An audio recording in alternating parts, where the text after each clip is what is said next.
Warahmatullahi wabarakatuh. Saya Nadia Surusuci Arvin dengan BP 181107-2010 dari kelas 2D4 Teknik Telekomunikasi. Baiklah, di sini saya akan menjawab soal ujian tengah semester dengan mata kuliah Sistem Telekomunikasi. Yang pertama adalah jelaskan bagaimana prinsip transducer dari mikrofon dan speaker. Transducer sendiri adalah perangkat elektronika yang dapat merubah suatu energi ke bentuk energi lainnya. Yang pertama adalah mikrofon. Prinsip dari mikrofon kurang lebih memiliki gambar seperti ini. Pada mikrofon memiliki 3 komponen, yaitu membran diafragma, magnet, dan juga lilitan. Sebelumnya, jika seseorang berbicara, maka mulutnya akan mengeluarkan udara. Ini dapat kita buktikan dengan meletakkan tangan kita di depan mulut dan berbicara. Maka tangan kita akan merasakan bagaimana udara yang dihasilkan dari mulut kita. Baiklah, prinsip dari mikrofon. Jika ada manusia yang berbicara di depan manusia ataupun seseorang berbicara di depan mikrofon, maka udara yang dihasilkan dari mulutnya akan memberikan getaran, akan memberikan tekanan, dan akan mengakibatkan diafragma ini bergetar. Sehingga lilitan yang terlilit pada medan magnet ini akan ikut bergerak maju mundur, dan akan menghasilkan energi listrik. Besar kecilnya suara yang diberikan di depan mikrofon akan menentukan amplitudo dari energi listrik ini. Sedangkan tinggi rendahnya suara yang kita berikan di depan mikrofon akan menentukan frekuensi dari energi listrik ini. Kemudian speaker. Gambar prinsip dari speaker kurang lebih seperti ini. Speaker juga memiliki 3 komponen yang sama dengan mikrofon, yaitu magnet, lilitan, dan juga diafragma. Prinsipnya, sinyal listrik yang dihasilkan dari mikrofon tadi akan berubah menjadi medan listrik dan akan menghasilkan gaya tolak-menolak maupun tarik-menarik dengan medan magnet ini. Magnet ini telah dibuat sedemikian rupa sehingga tidak dapat bergerak ataupun bergetar, yang akan mengakibatkan lilitan pada magnet yang terpasang pada magnet ini akan bergetar karena gaya tolak-menolak maupun tarik-menarik yang dihasilkan dari medan magnet dan juga medan listrik tadi. Getaran dari lilitan ini akan ikut menggetarkan kerucut yang ada pada speaker ini. Selanjutnya, udara yang ada di depan speaker akan digetarkan dan dari getaran tadi akan menghasilkan suatu bunyi, yang mana bunyi ini akan sama dengan bunyi yang diberikan di depan mikrofon tadi. Soal nomor 2 adalah mengenai karakteristik sinyal suara dalam domain waktu dan domain frekuensi. Yang pertama adalah domain waktu. Dapat kita lihat pada gambar data percobaan, terlihat adalah amplitudo pada sinyal ini, yang mana amplitudo ini berasal dari tekanan udara yang kita berikan saat kita berbicara. Jika kita lihat lebih dekat lagi, yaitu dari rentang 2,05 sampai 2,07, kita lihat bahwa sinyal suara ini terlihat seperti sinyal sinus, tetapi dengan frekuensi yang tidak stabil atau konstan, yang mana terlihat rapat renggangnya adalah sama. Dapat dikatakan domain waktu ini adalah perubahan antara amplitudo terhadap perubahan waktu.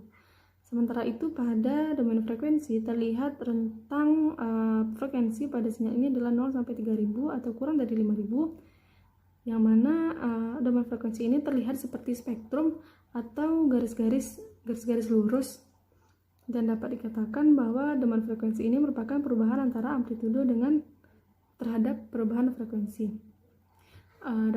Dapat kita ingat kembali bahwa besar kecilnya suara yang kita berikan pada mikrofon akan menentukan amplitudo yang dihasilkan pada sinyal suara. Sedangkan tinggi rendahnya suara yang kita berikan pada mikrofon akan menentukan frekuensi dari sinyal suara. Pada soal nomor 3 adalah mengapa pada saat mengirimkan informasi pada komunikasi wireless kita membutuhkan modulasi. Sinyal suara yang telah diubah ke bentuk energi listrik oleh si mikrofon akan dilewatkan oleh sebuah media, yaitu kawat. Hal ini tidak dapat kita lakukan untuk komunikasi jarak jauh, seperti kita ingin berkomunikasi dengan orang yang berbeda pulau dengan kita, atau bahkan dengan orang yang berbeda negara. Ini sangat tidak memungkinkan karena kita harus memanjangkan kawat dari kita ke orang yang akan menerima komunikasi kita. Untuk itu, sinyal energi listrik tadi akan kita ubah menjadi sinyal elektromagnetik yang akan diubah oleh sebuah antena. Seperti pada gambar pertama ini.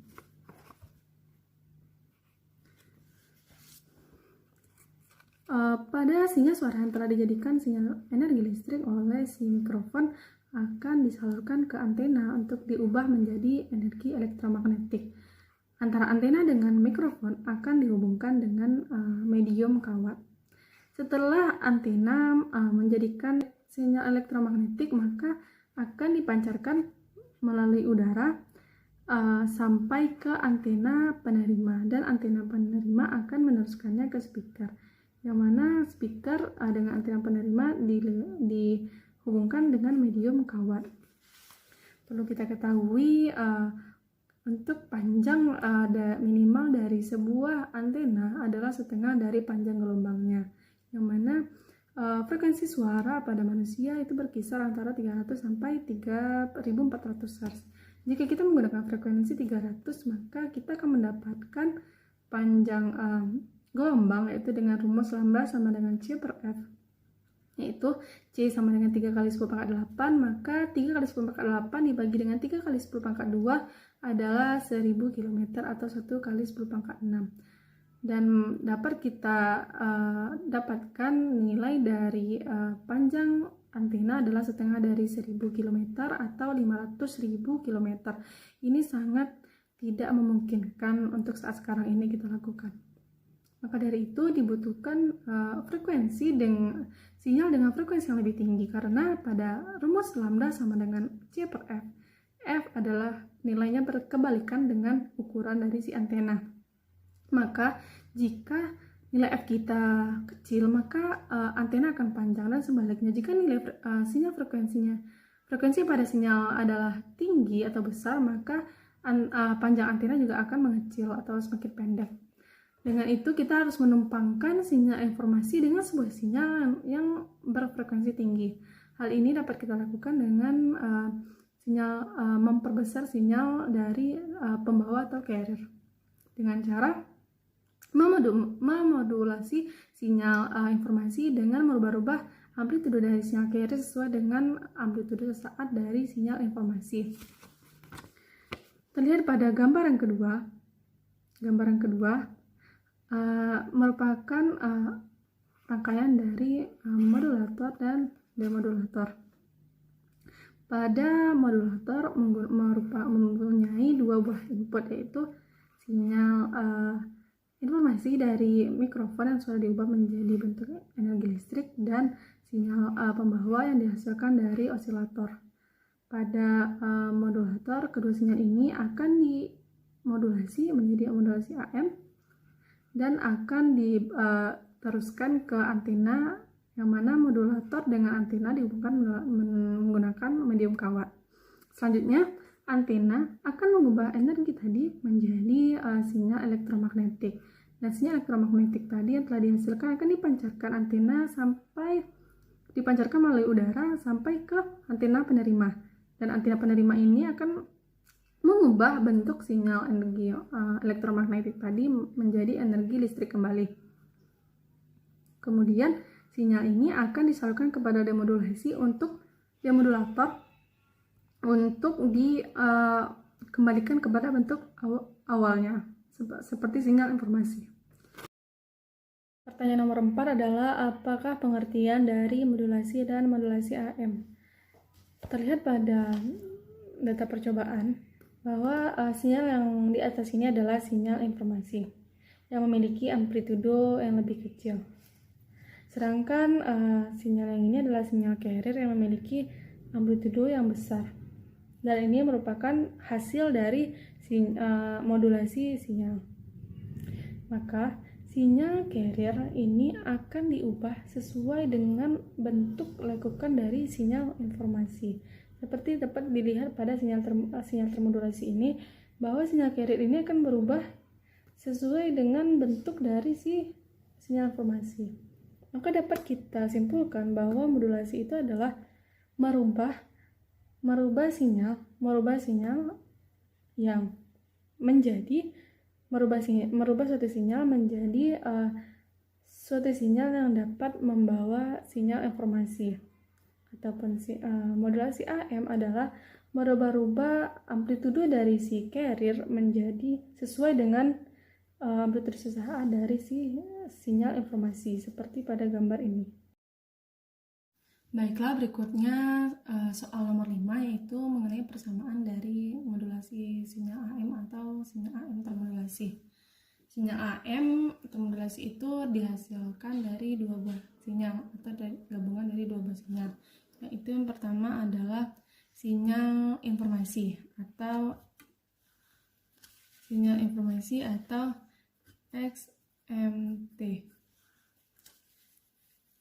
XMT ini memiliki persamaan yaitu AM max sin 2V FMT.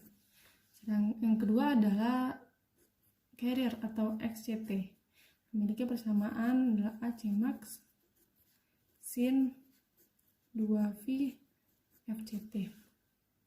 Di sini pada sinyal informasi, AM max merupakan amplitudo maksimum dari sinyal informasi dan FM merupakan frekuensi dari sinyal informasi. Dan pada carrier atau XCT, AC max merupakan amplitudo maksimum dari sinyal carrier dan FC merupakan frekuensi dari sinyal carrier. Selanjutnya untuk memodulasinya, maka persamaan dari XMT akan dimasukkan ke dalam persamaan dari XCT, maka akan menghasilkan XCAMT adalah AC max ditambah dengan XMT dikali dengan sin 2V FCT. Kemudian kita substitusikan persamaan XMT ke dalam persamaan XCAMT, maka akan menjadi AC max ditambah AM max sin 2V FMT dikalikan dengan sin 2V FCT. Kemudian ruas pada AC max dan ruas pada AM max sin 2V FMT sin 2V FCT sama-sama kita kalikan dengan AC max per AC max, maka akan didapatkan AC max per AC max dikali AC max ditambah dengan AC max per AC max dikali AM max sin 2V FMT dikali sin 2V FCT. Kemudian dapat disederhanakan, yaitu AC max dan AC max bernilai 1. Maka sedangkan ini tidak ada pada persamaan ini AM max dan AC max merupakan persamaan dari indeks modulasi atau yang biasa dilambangkan dengan huruf M. Maka akan menjadi AC max ditambah M AC max sin 2V FMT dikalikan dengan sin 2V FCT. Selanjutnya, kedua ruas sama-sama memiliki AC max dan AC max. Maka AC max dapat kita keluarkan itu menjadi AC max dalam kurung 1 ditambah M sin 2V FMT dikalikan dengan sin 2V FCT. Kemudian sin 2V FCT ini, pada sin 2V FCT ini kita kalikan kembali ke dalam kurung ini, maka akan menjadi AC max sin 2V FCT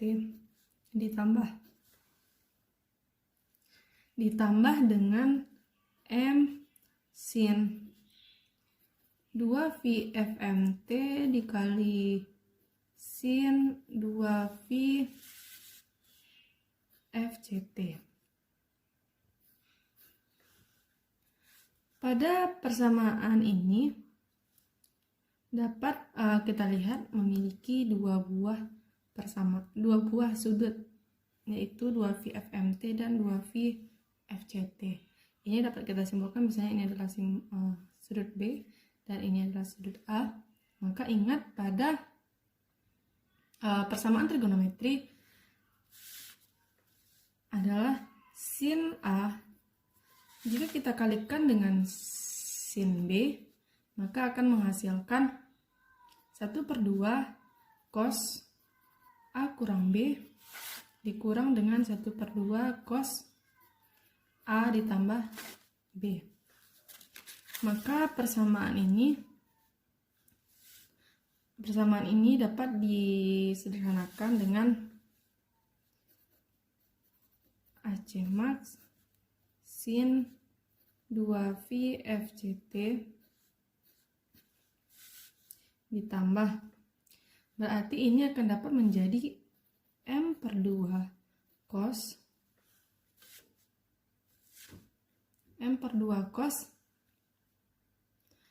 A dikurang B, berarti akan menjadi 2V FC dikurang FMT dikurang M/2 cos 2V FC ditambah FMT. Maka jika AC max ini kita kalikan kembali ke dalam, maka akan menghasilkan AC max sin 2V FCT ditambah M AC max per 2 cos 2V FC dikurang FMT dikurang M AC max per 2 cos 2V FC ditambah FMT. Maka inilah bentuk dari persamaan modulasi dari sinyal AM, yang mana sudut FC dikurang FM ini merupakan sinyal frekuensi lower, sedangkan FC ditambah FM ini merupakan frekuensi upper. Pertanyaan nomor 6 adalah mengenai indeks modulasi. Dapat dilihat pada data percobaan, ini merupakan sinyal yang sudah termodulasi AM, dan ini merupakan sinyal modulasi AM dengan M kecil dari 1, ini M sama dengan 1, dan ini merupakan indeks modulasi yang besar dari 1. Kita ketahui rumus dari indeks modulasi atau disimbolkan dengan M adalah AM max per AC max, yang mana berarti dapat dikatakan indeks modulasi ini adalah pembagian antara amplitude maksimum dari si sinyal informasi dengan amplitude maksimum dari si sinyal carrier. Dapat diperhatikan Modulasi dengan besar M yang besar dari 1 akan menghasilkan kecacatan sinyal. Sedangkan modulasi atau indeks modulasi yang kecil dari 1 atau sama dengan 1 tidak akan mengalami kecacatan. Oleh karena itu, yang harus kita perhatikan di sini adalah indeks modulasi itu harus 1 akan lebih baik ataupun kecil dari 1. Jangan sampai indeks modulasi besar dari 1 karena akan mengalami kecacatan pada sinyal yang termodulasi. Selanjutnya pertanyaan nomor 7 adalah mengenai bandwidth. Apa itu bandwidth? Bandwidth adalah lebar pita frekuensi yang digunakan suatu sinyal dalam suatu media transmisi. Sedangkan bandwidth AM, apa itu bandwidth AM? Kita dapat melihatnya pada data percobaan ini. Bandwidth AM itu dapat dikatakan adalah lebar pita yang dihitung dari frekuensi FC dikurang FM dikurang sampai ke FC ditambah FM, yang mana ini adalah FC dan ini adalah FM, ini juga FM.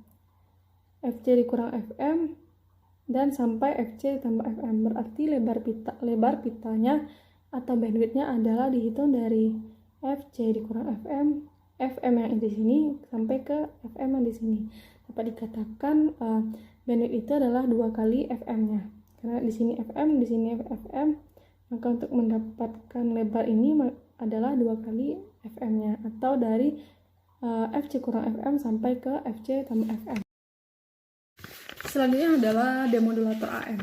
Di sini demodulator AM menggunakan rangkaian penyarar setengah gelombang dengan dilengkapi sebuah kapasitor dan dioda.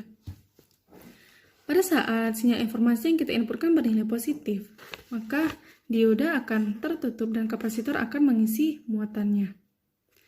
Jika sinyal informasinya bernilai negatif, maka dioda akan terbuka dan kapasitor akan menahan muatan, tetapi di sini terjadi pengurangan muatan. Dan jika sinyal informasi kembali bernilai positif, maka dioda akan kembali tertutup dan kapasitor akan kembali mengisi muatannya.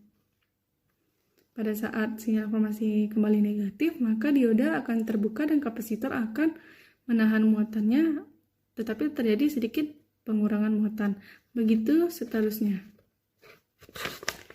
Maka akan didapatkan hasil seperti ini yang mirip dengan sinyal DC. Jika kita kaitkan dengan sinyal AM termodulasi, maka pada saat sinyalnya bernilai positif, maka dioda akan tertutup dan kapasitor akan mengisi muatannya. Dan jika sinyalnya bernilai negatif, maka dioda akan terbuka dan kapasitor akan menahan muatannya, tetapi terjadi sedikit pengurangan. Begitu seterusnya. Sinyal A akan diisi, ditahan dan sedikit pengurangan. Diisi, ditahan dan sedikit pengurangan. Begitu seterusnya.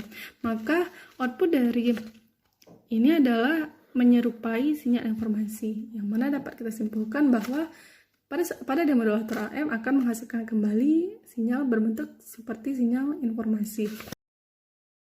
9 mengenai AM-DSB-FC, AM-DSB-SC, dan AM-SSB, yang mana ketiga sinyal tersebut dapat mudah kita lihat menggunakan bagian domain frekuensinya. Terlihat pada data AM-DSB-FC atau Amplitude Modulation Double Sideband Full Carrier. Dapat dilihat di sini masih ada 2 sideband, double sideband, dan full carrier. Selanjutnya adalah AM-DSB-SC, yang mana dia akan melewatkan atau menghilangkan carriernya, tetapi masih melewatkan double sideband.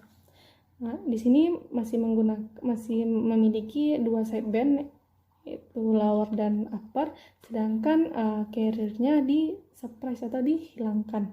Selanjutnya ada AM-SSB. Pada AM-SSB akan hanya melewatkan 1 buah sideband saja dengan kepanjangan adalah single sideband. Maka pada single sideband ini akan melewatkan salah satu, apakah itu uppernya saja atau lowernya saja. soal terakhir mengenai multiplex dan multiplex FDM dengan SSB, yang mana multiplex itu adalah menggabungkan beberapa sinyal dan melewatkannya pada satu saluran, dan kemudian akan dikirim kembali tergantung pada penerima yang dituju. Di sini dapat dilihat bahwa ada saluran 1, saluran 2, dan saluran 3. Dapat kita lihat rentang frekuensi antara 3 saluran ini adalah sama, sehingga apabila dimultiplex atau digabungkan, dia akan menyebabkan tumpang tindih antara satu dan lainnya, sehingga sinyal yang seperti ini tidak dapat kita filter atau kita pisahkan. Untuk lebih efisien, kita dapat menggunakan multiplex FDM dengan SSB, karena SSB juga lebih efisien daripada yang lainnya karena hanya melewatkan salah satu dari bandnya saja.